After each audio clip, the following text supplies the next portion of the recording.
come with me sa aking journey dito sa Manila. By the way, my name is Jenny Martin and dati pala akong kasambahay na ginagawa na ito full-time ang company na si M Global. And good news right now, preparing ako dahil meron kaming event dito sa Laguna.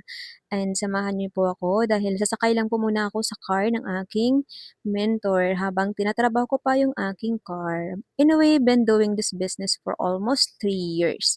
And going 4 years na po ako this coming December. And so, sobrang para sa akin sobrang matagal na yung 3 years for me, but I am grateful kasi ang dami pong learnings at dito ako nag-grow kasi I was a student before na sobrang mahiyain at isang kasambahay na takot sumubok, pero dahil malakas yung loob natin at talagang malaki yung pangarap natin, kaya yun, ako yung sinubukan na 'to and siyempre kabado tayo diyan.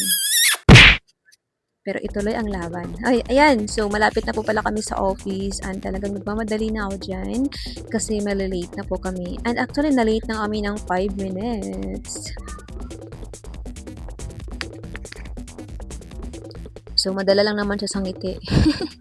Okay, so ayan na po, ay papasok na po kami sa loob ng ating office.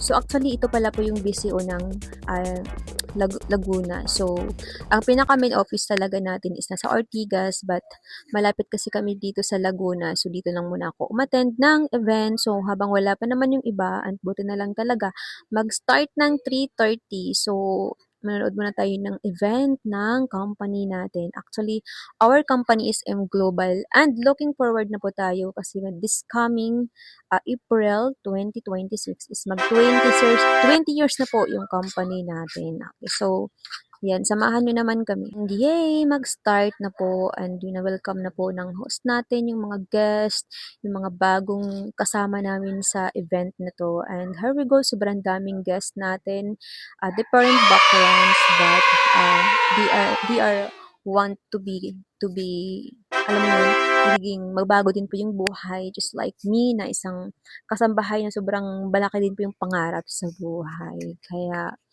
yan. So, na-inspire ako dito. Isa sa mga nagsalita is isang teacher by profession and mas pinili talaga na gawin tong business instead na magturo. So, nakaka-inspire lang, no?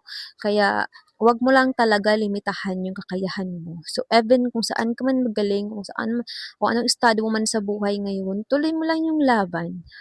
Hanggat kaya, sige, go lang ng go. At ito na nga po, in-explain niya po dito kung ilang ways po ba kitaan dito sa company namin. And here we goes. And plus, may 25 and 50% pa off every time na bibili ka ng produkto namin. And yun, so here we go again. So bagong speaker ulit, guest namin is isang housewife and taga Bicol, and nakaka-inspire lang kasi mayroon siyang 6 na anak, pero sobrang nakaka-inspire yung kwento niya. And yan, tapos na po yung event natin and kasama yung mga guests namin. Yan, mga bago yan sila. And syempre, papaganda-gandahan mo. A few moments later. Ayun, tapos na po yung ating event.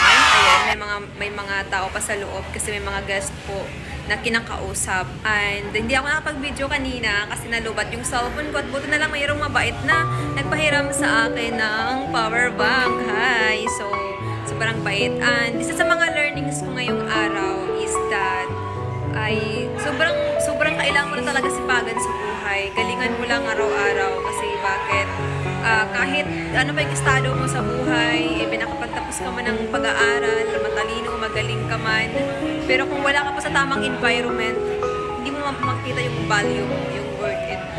Kaya, yun lang. And sa mga hindi pa mo nakapag-subscribe sa akin, subscribe na sa channel ko and like, and share mo na sa mga friend mo para ma-notify nila pag may bago akong mga vlog. So, see you again sa aking next vlog!